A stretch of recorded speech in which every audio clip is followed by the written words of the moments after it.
Lucas, último capítulo do livro 24. Vou ser bem breve, quero que a gente ore bastante. Cadê o pessoal do retiro aí, ó? Cheio de Deus ainda.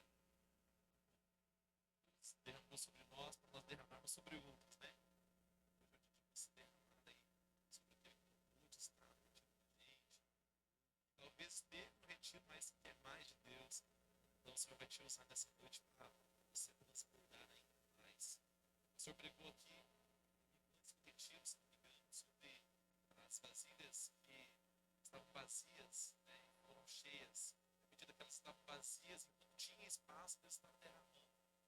O azeite estava prosperando, o azeite da viúva. Nessa noite vai ser assim também. Você que caiu um pouquinho meio, né, tão cheio assim, tem dia que a gente está tão legal. Quem tem azeite aí vai derramar sobre o outro. Jesus. Lucas capítulo 24, verso 1 diz assim: no primeiro dia da semana, logo ao raiar do dia ou de madrugada, as mulheres levaram ao sepulcro as especiarias aromáticas que haviam preparado e encontraram removida a pedra do sepulcro. Todavia, quando entraram, não mais acharam o corpo do Senhor Jesus. Ficaram pasmas, sem saber o que fazer. De repente, dois homens com roupas que reluziam com a luz do sol se colocaram ao lado delas. E atemorizadas, as mulheres inclinaram o rosto para o chão. E neste momento, os homens lhes questionaram: por que procuras entre os mortos aquele que vive? Ele não está aqui, ressuscitou. Lembrai-vos de como vos lembrai-vos de como vos preveniu enquanto ainda estava convosco na Galileia. E é impreterível que o Filho do Homem seja entregue nas mãos dos pecadores, e seja crucificado, e ressuscite no terceiro dia. Então se lembraram das palavras de Jesus, e ao voltarem do sepulcro, elas compartilharam tudo o que lhes acontecera aos 11 e a todos os outros. E as mulheres que relataram todos estes fatos aos apóstolos foram Maria Madalena, Joana e Maria, mãe de Tiago, bem como as demais que com elas estavam. Amém? Vamos aceitar em nome de Jesus.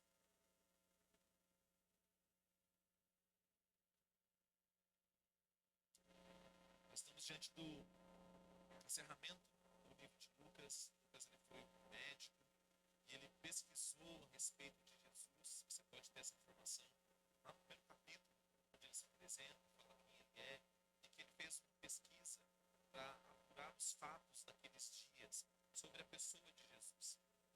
Tudo que ele ouve a respeito de Jesus, com base nos testemunhos dos seus discípulos, ele relata na sua carta, que posteriormente se torna o Evangelho de Lucas. E esse evangelho é muito cheio de detalhes, né? Lucas, talvez por ser médico, ele se atinha os detalhes que os demais não tinham tanto contato. Ou, na verdade, no propósito de Deus, ele acaba registrando alguns detalhes a mais para que nos aguçasse um pouco mais a curiosidade e falasse de uma forma que talvez os outros não tivessem a intenção. Lucas, ele está relatando agora o terceiro dia. Ele, desde o seu primeiro capítulo até o capítulo 24, ele vai contar o nascimento, a história, a vida de Jesus, os seus milagres. E por Lucas ser médico também, eu acredito por isso que ele dá muita ênfase aos milagres de Jesus, pelas curas que Jesus operou nos seus dias. E agora no capítulo 24, ele está contando o dia da ressurreição, os fatos que aconteceram no terceiro dia. E essa mensagem, Deus falou comigo uns dias atrás, antes de nós ministrarmos aqui no louvor, na igreja, quando nós estamos na escala, e nem sempre é possível, mas quando nós temos um tempo hábil, nós nos reunimos aqui antes da ministração, a gente senta e ora, e tem um momento de devocional. E Deus falou comigo através dessa mensagem, eu compartilhei com a gente aqui antes de ministrar o louvor, e foi de Deus, assim, que Ele fez. Quando nessa noite eu sabia que eu ia pregar, ela tive paz no coração para fazer para nós essa mensagem. As mulheres, elas estão se levantando no terceiro dia, primeiro dia da semana. Jesus havia sido morto, sepultado. A esperança que elas tanto queriam, tanto desejavam, tanto amavam, aqueles que elas seguiam, aquele que elas seguiam e serviam estava morto. Jesus foi preso, foi açoitado, foi humilhado, crucificado e por último foi sepultado em um túmulo que não era dele, foi emprestado. José de Arimateia acaba emprestando o túmulo para colocar o corpo de Jesus. Eram dias difíceis. Os discípulos estão todo mundo meio atônito, todo mundo meio confuso. O que é que aconteceu? Perdemos o nosso mestre, perdemos aquele que nos dava as direções e a situação que elas estão envolvidas gera esse desconforto e gera não apenas nelas, não apenas nas mulheres, mas também nos homens, o esquecimento. Eles acabam se esquecendo por algum momento das palavras de Jesus. Jesus, ele nunca negou o fato de que ele precisaria morrer. Bem pelo contrário, ele falou de várias formas. Mas chega um momento do ministério de Jesus que ele começa a falar de uma forma muito clara, muito aberta aos discípulos. A ponto de ele dizer aos seus discípulos, olha, é necessário que eu morra. E Pedro, né, tentando ser o cara, a pessoa ali que tem a palavra certa na hora certa, ele diz, mestre, não diga que você vai morrer. Isso não pode acontecer. Jesus, né, cheio de Deus, o Espírito Santo, repreende a Pedro. Diz, para trás de mim, Satanás, está tentando impedir a vontade de Deus na minha vida. Então já era certo que Jesus ia morrer. Ele já havia deixado isso muito claro aos seus discípulos e todos aqueles que o seguiam. Mas Jesus não apenas falou de sua morte, mas ele disse que ao terceiro dia ele ressuscitaria. O templo seria destruído e no terceiro dia seria reconstruído. Não falava do templo de Salomão, não falava do templo que estava ali em Jerusalém, mas falava do seu próprio corpo. A dor, ela tem o poder de roubar as nossas esperanças. O momento de tribulação que nós vivemos ofusca as promessas que Deus nos fez. Quando nós estamos vivendo um momento de tensão, um momento onde nós somos postos à prova, somos pressionados, a nossa tendência humana é de nos esquecer daquilo que Deus nos falou. Os discípulos humanos, homens e mulheres como nós, se esqueceram daquilo que haviam ouvido da parte de Jesus. Jesus havia predito a sua perseguição. O salmista havia predito a sua própria morte. Isaías havia profetizado sobre ele que ele seria entregue como ovelha muda. Ele seria sacrificado como cordeiro. As profecias já estavam claras a respeito de Jesus. Mas o momento de tribulação, o momento de dor, o momento de quando as coisas fogem do nosso controle, ou pelo menos parecem fugir do nosso controle, nos roubam a esperança, nos roubam a confiança de estar em Deus. Quando eles estão ali, os discípulos e as mulheres estão ali na sexta-feira e Jesus é crucificado, e muitos fogem, muitos se escondem, muitos não sabem o que fazer, muitos até a ponto de Pedro deixar, né, os discípulos e voltar a pescar, voltar atrás, a sua vida anterior. Aquele momento bagunçou a fé dos discípulos.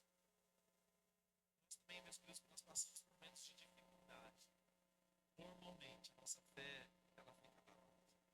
Normalmente nós sentimos o peso, a pressão vindo sobre nós, isso nos faz mover os nossos olhos da promessa que Deus nos fez. Nos faz tirar o nosso foco daquilo que Deus falou ao nosso respeito. As mulheres estão de luto, estão sofrendo como todos os demais, mas em um domingo, primeiro dia da semana, pela madrugada, ou de manhã, como nós temos ali, elas se preparam para ir até o sepulcro e ungir o corpo de Jesus. Para nós é uma cultura muito estranha, né? Ir ao sepulcro no terceiro dia, ungir um cadáver, mas era parte da cultura daquele povo. E elas se preparam, elas arrumam suas ervas aromáticas, elas se reúnem, as mulheres, e vão até o túmulo. Isso nos fala sobre serviço. E não tem como, meus queridos, nós não falarmos de serviço nessa noite. Nós fomos influenciados, né? Durante 3 dias lá na chácara sobre servir. Elas estão servindo, elas estão procurando servir alguém que não pode mais fazer coisa alguma por elas. Elas estão procurando servir alguém que está morto.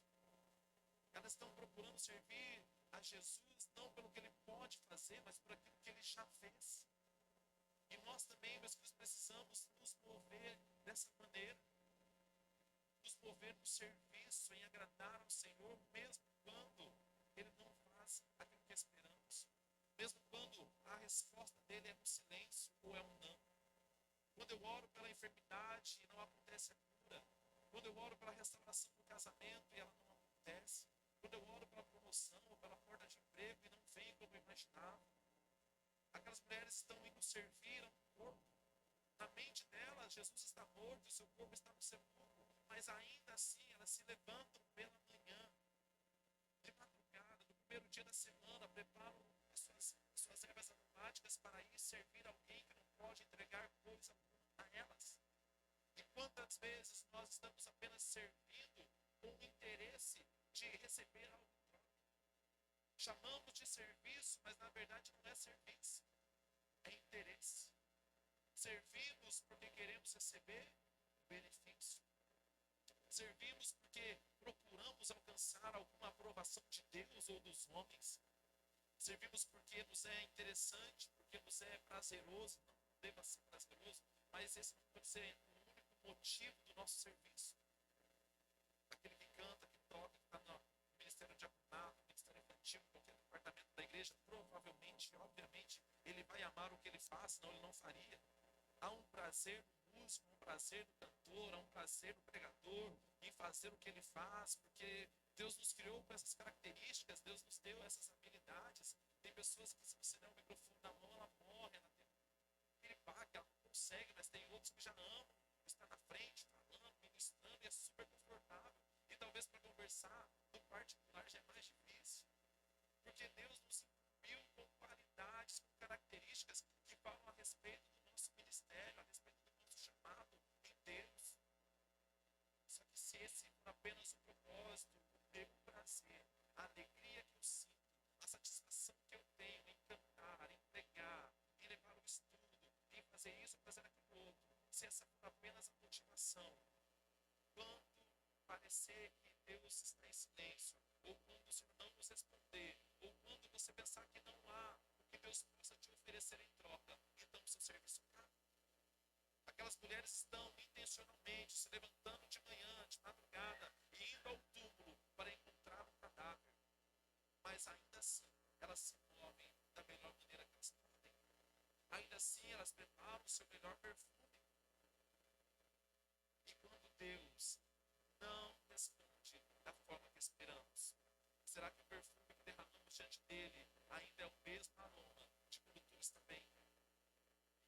Quando Deus não faz como nós queremos, quando a resposta é não, será que o aroma que sai da nossa adoração tem o mesmo perfume? Porque, meus queridos, eu sei que a cartilha de crente, servir a Deus quando tudo está bem, é muito fácil.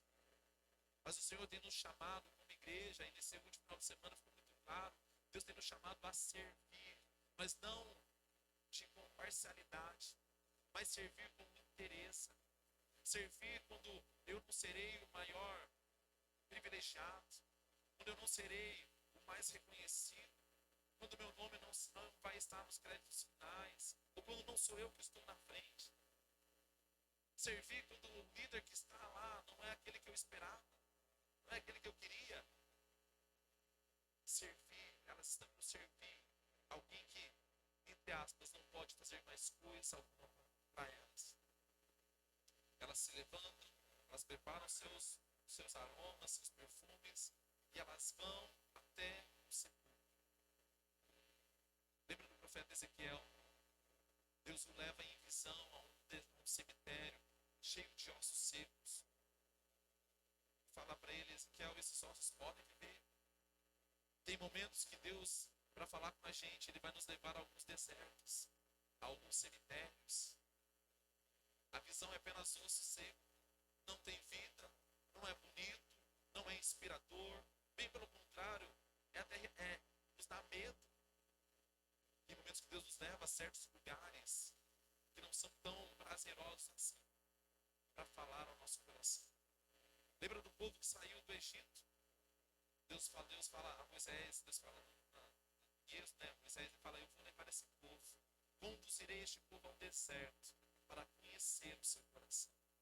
Será que Deus não conhecia? Deus que sabe todas as coisas, não conhecia o que já estava no coração daquele povo?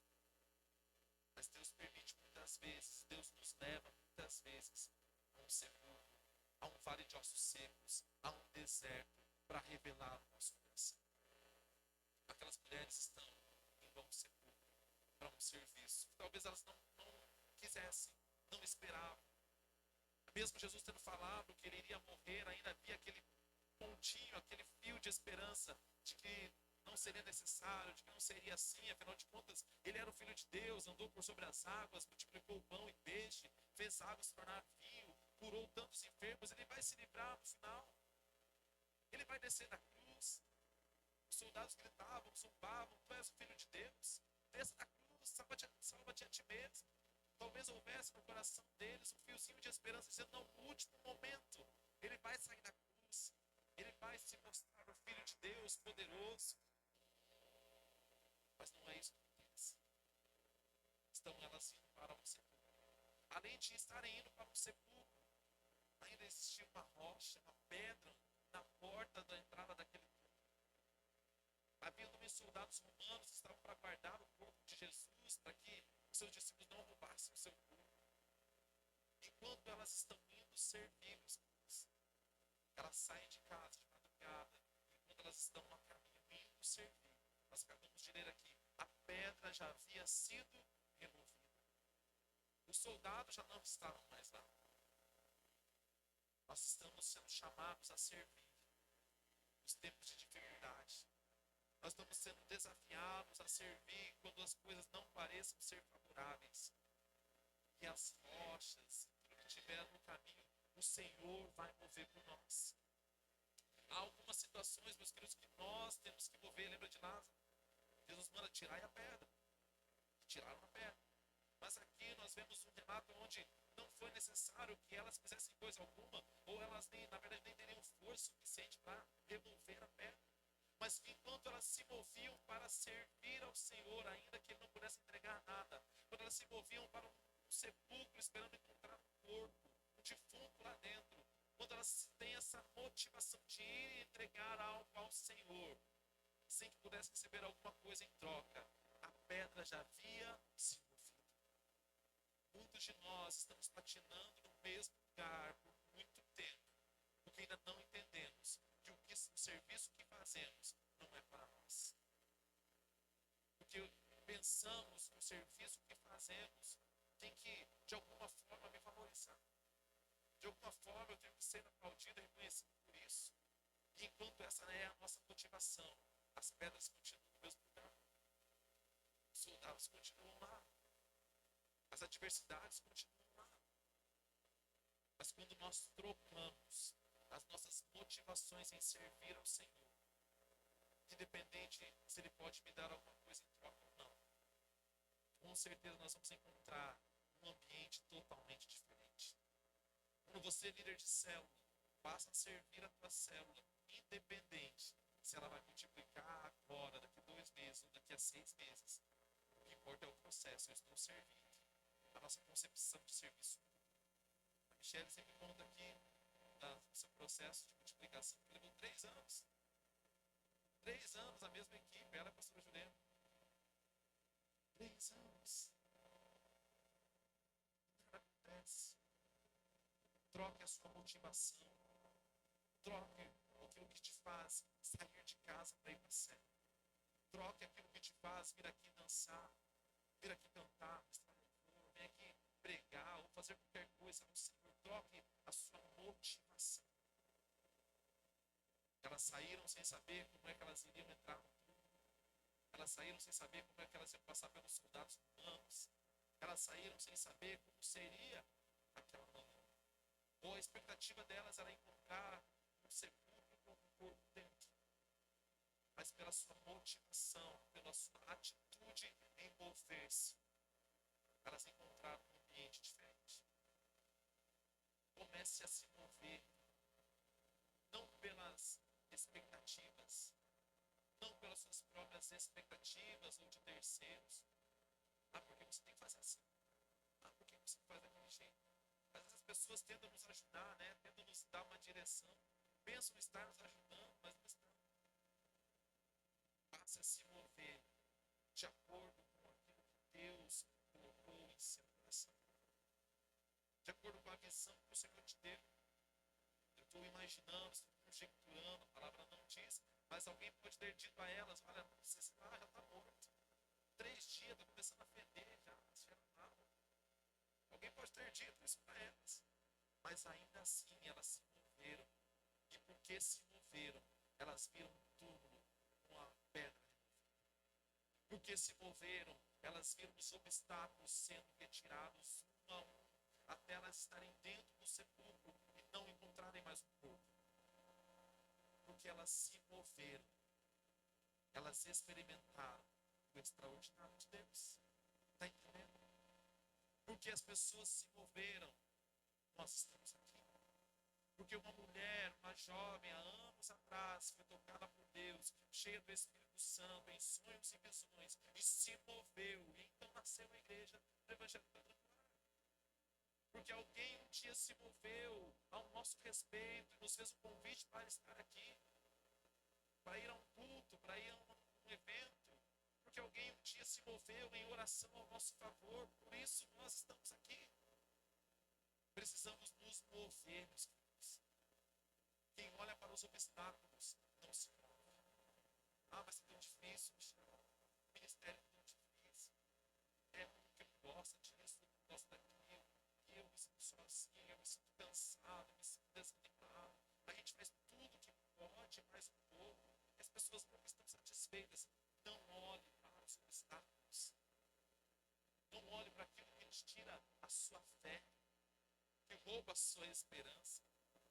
E se aproxime de pessoas que te impulsionam a realmente procurar viver a vontade de Deus. Elas saem da sua casa, elas montam o sepulcro, encontram o sepulcro já com uma pedra removida, sem os soldados ali. E elas entram para encontrar o corpo morto. Mas elas acabam não encontrando. Porque vocês procuram entre os mortos aquele que está vivo. Tem gente que só fica na primeira parte, né? Procurando entre os mortos. Ah, é o relacionamento que acabou. Diminuindo a dor. Ah, mas é o amigo que me traiu. É aquela pessoa que falou mal de mim. É aquele sonho que se frustrou. Só se fica procurando entre os mortos. Só fica procurando entre as frustrações. Ah, porque eu queria isso, não deu certo. Eu tentei aquilo, não deu certo. Ah, eu tentei fazer aquilo outro e me rejeitaram. Elas estão procurando entre os mortos, mas tem alguém dizendo para elas: olha, ele está vivo. Para de olhar para coisas que morreram, coisas que já deixaram de existir, já não fazem mais parte da sua vida hoje. Relacionamentos que passaram, amigos que passaram, planos de carreira que frustraram, passaram. Ah, porque quando eu trabalhava naquela empresa era assim, você já está em uma outra estação, celebre ela em nome de Jesus. Só fica procurando entre aquilo que está morto e não vê aquilo que está vivo. Uma visão limitada. Não consegue ver o crescimento. Não consegue observar o que Deus fez. Ah, porque me rejeitaram. Ah, porque não me quiseram. Porque o pastor não me apoiou, não me aprovou, não caminhou comigo. Ah, meus queridos, mas o que isso trouxe para você? E qual foi o crescimento que isso gerou em você? Só estão olhando entre o que morreu e não vejo aquilo que está vivo. Elas saíram de manhã e encontraram o sepulcro aberto, os obstáculos removidos. E elas não encontraram mais algo corpo, mas encontraram algumas pessoas que disseram para elas: olha, ele não está mais aqui. Nossa caminhada em servir, em caminhar com Jesus. Nós precisamos encontrar pessoas como estes homens que aparecem e dizem a elas: ele não está aqui. E às vezes, quase sempre, essa pessoa já está do seu lado. É o seu líder, é um amigo, é o seu cônjuge. Diz para você: para de ficar dando burro em ponta de faca. Para de insistir em coisas que já deixaram de ter sentido na sua vida. Nós precisamos procurar pessoas, gente, irmãos em Cristo, que vão nos apontar para aquilo que está vivo. Aqueles Os homens disseram para ela: "Olha, ele não está mais aqui, ele está vivo, assim como ele havia dito." Procure pessoas que façam você se lembrar das promessas que Deus fez ao seu respeito. Não são todos, não são muitos, mas quando você encontrar alguém que te ajuda a lembrar daquilo que Deus disse ao seu respeito, coloca essa pessoa. Queira Deus que seja seu cônjuge. Queira Deus que seja o seu amigo mais íntimo. Deus, ele vai nos aproximar de pessoas que vão nos apontar para o nosso destino. Aquela pessoa que nos incentiva, que nos apoia, que vê coisas em nós que nem a gente vê. Deus é meio louco da cabeça, né? Meu Deus do céu, não é nada disso não, gente. Mas Deus coloca pessoas ao seu lado para dizer: lembra do que ele disse ao seu respeito. Talvez você está aí, né? Estou sofrendo tanto, Michel. Não, meu Deus. Eu estou dizendo para você: ei, lembra do que Deus disse ao seu respeito. Lembra do que ele disse? Que era necessário que ele padecesse, mas que ao terceiro dia ele iria ressuscitar. Lembra do que Deus disse a respeito da sua casa, da sua família, do seu ministério. Lembra do que Deus disse? Deus não se enganou. Deus não se confundiu. Deus não está muito louco por te prometer algumas coisas. Nós somos assim, né? O homem é assim. Se eu te para ir em casa, posso te para ir em casa e falar: meu Deus do céu, não tem nada para comer em casa. Digo para a Michelle, dá uns pulos aí, estou levando alguém para comer. Isso que já aconteceu. Michelle, e me emocionei, chamei alguém para jantar e não tem nada em casa. O homem faz isso. O homem programa e não sabe se amanhã vai estar vivo, ou amanhã a gente vai fazer tal coisa. Mas daqui 10 anos, não sabe o seu dia de amanhã. Nosso Deus não, nosso Deus ele promete, mas ele já sabe que tem condições para fazer. A questão é que nós olhamos para a promessa que Deus nos fez e só celebramos a concretização. Presta atenção. Nós ouvimos a promessa que Deus fez a nosso respeito e aguardamos ansiosamente pela concretização daquilo que Ele nos prometeu. Deus é o contrário. Deus ele faz a promessa e Ele celebra, se eu posso dizer, ansiosamente o processo até a concretização. Para te esperar o dia da concretização para celebrar. E começa a celebrar o processo. Ah, mas dói, sangra, sinto dor. Eu sei, comigo é do mesmo jeito. Nós precisamos aprender a celebrar o processo, a caminhada. Elas vão naquele túmulo, elas não encontram mais no corpo, mas encontram pessoas que avivam a sua fé, renovam a sua fé. Mas Deus te colocou do ladinho de quem está renovando a sua fé. Fique com essa pessoa em nome de Jesus. Ela encontra pessoas que renovam a sua fé. E por último, pessoas que lembram do seu propósito. Aqueles homens olham para elas e dizem: olha, não está mais aqui. Porque ele está aqui. Lembram do que ele disse a vocês? Que ele iria padecer, mas no terceiro dia ele iria ressuscitar. E aí eles lembram do propósito. Agora vão e contem aos outros o que aconteceu.